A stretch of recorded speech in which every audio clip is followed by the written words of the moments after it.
Orissa. India का एक ऐसा स्टेट जिसके बारे में शायद पूरे साल बात ना हो, पर फिर भी यहाँ एक दिन ऐसा आता है जहाँ पर पूरे वर्ल्ड से लोग आकर इकट्ठा होते हैं, वो भी एक ऐसे ट्रेडिशन के लिए जिसे 800 साल से परफॉर्म किया जा रहा है। The world's biggest chariot festival, Rath यात्रा।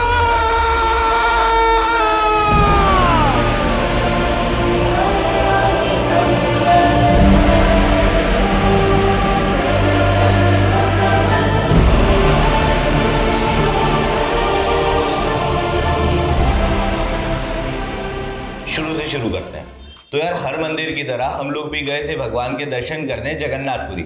बट जब हम वहां पहुंचे तब हमें पता पड़ा कि मंदिर 13 दिन पहले से बंद है और आने वाले 2 दिन भी बंद रहने वाला है। जब हम लोगों ने बात करी वहां पर बैठी एक बूढ़ी अम्मा से, उन्होंने बताया कि यहाँ पर भगवान 13 दिन पहले से क्वारंटीन है और आने वाले 2 दिन और रहने वाले। अब ये सब सुनने के बाद मेरे मन में काफी क्वेश्चंस चल रहे थे और उन सब का जवाब मुझे आने वाले 2 दिन में मिलने वाला था। तो इसीलिए हम लोगों ने हमारा 2 दिन का ट्रिप एक्सटेंड कर लिया और अब इन्हीं 2 दिनों में हम लोगों ने सोचा क्यों ना उड़ीसा को एक्सप्लोर करें। और काफी रिसर्च करने के बाद हमें यहाँ पर पता पड़ा कोणार्क सन टेम्पल के बारे में। अब देखो, यहाँ की हिस्ट्री वैसे तो काफी डिफरेंट है।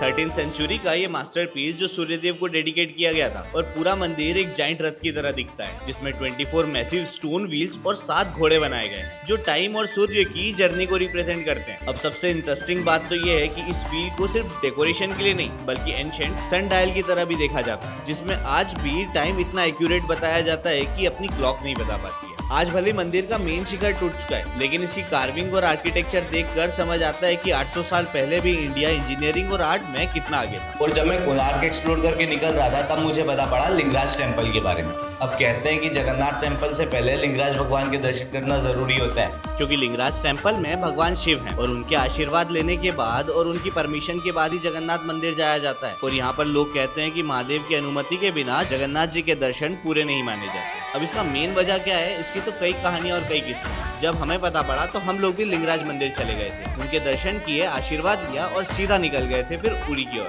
और इसी के साथ में हम लोगों ने काफी चीजें एक्सप्लोर करी, जैसे समुद्र आरती। और शायद इंडिया ही एक ऐसा देश है जहाँ पर समुद्र की भी पूजा होती है, और आप लोग भी अगर आ रहे हो तो ये जरूर एक्सप्लोर करना। अब बारी थी नेक्स्ट डे रथ यात्रा की, जिस दिन भगवान खुद हम लोगों से मिलने मंदिर के बाहर आने वाले थे। वैसे तो मैं काफी ज्यादा एक्साइटेड था, बट मन में काफी सवाल थे। और जिन जगन्नाथ के बारे में मैंने सुना है, न तो उनके हाथ है न पैर, तो रथ यात्रा कैसे होती होगी, कैसे लोग होते होंगे और कैसे वो परफॉर्म होती होगी, ऐसे और भी कई सवाल। पर फिर वो समय आया जब मैं रथ यात्रा में पहुंचा।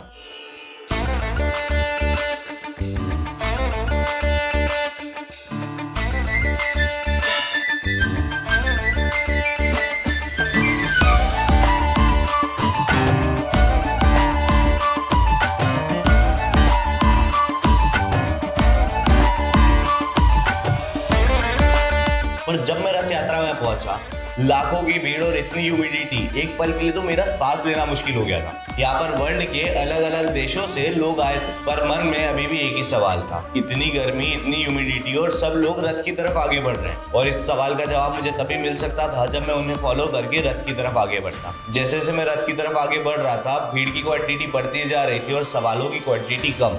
मन शांत होता जा रहा था, फिर भी मुझे कुछ समझ नहीं आ रहा था, क्योंकि एक तरफ डिवोटीज अपनी भक्ति में नाच रहे थे, गा रहे थे, भगवान की प्रे कर रहे थे, और वहीं दूसरी ओर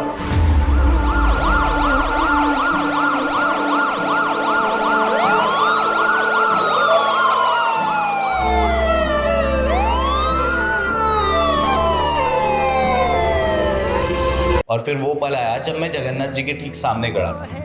उनका रथ मेरे सामने था और उस रथ की रस्सी खींचने के लिए सभी भक्त आतुर हो चुके थे। और फिर वो पल आया जब मैं रथ के सामने था और जगन्नाथ जी मेरे सामने, और उस मूवमेंट पे मैं बस यही चाह रहा था कि काश मैं इस मूवमेंट को कैप्चर कर पाऊँ मेरे कैमरे से और कोई मेरा बस फोटो खींच दे। और मैं काफी देर तक बस ये सोच ही रहा था। इतनी देर में मेरे पीछे से एक हाथ आता है और वो मुझे कहता है कि भाई आप इंदौर से हो, मैंने आपकी वीडियोस देखे। मैं काफी एक्साइटेड हुआ कि इतनी भीड़ में भी कोई मुझे जानता है। और फिर उन्होंने आकर मुझसे कहा कि आओ भाई, मैं आपका एक फोटो क्लिक करता हूँ। और लिटरली वो भाई ने मेरा एक फोटो क्लिक करा। चाहे सुख हो या दुख हो, कभी मैं रहूंगा तेरे पास ही। उन्होंने जब मुझे मेरा फोन वापस दिया, मैं जब तक फोन में देख रहा था ना, उसके बाद वो बंदा मुझे दिखा नहीं। अभी क्या था, कौन था, मुझे नहीं पता, बट में जब मैंने थैंक यू बोलने गया तो मैं बंदा गायब हो चुका था, और जब वो बंदा गायब हुआ इधर उधर देखा नहीं था, और उसी वक्त मैंने ठीक है मैंने फोन पॉकेट में रखा और उसी वक्त रथ यात्रा शुरू हुई। बोला नहीं मोरा मनवा, वो मेरे साथ मोरा शगुनवा, सौंधा सौंधा सा ये साथ तोरा, चुपके से महका किया, तोरे आगे मैं सर को झुका दूं, तोरे सपने पलक पे बिठा दूं, काला टीका मैं तोहे लगा दूं, रखियो मुझ पे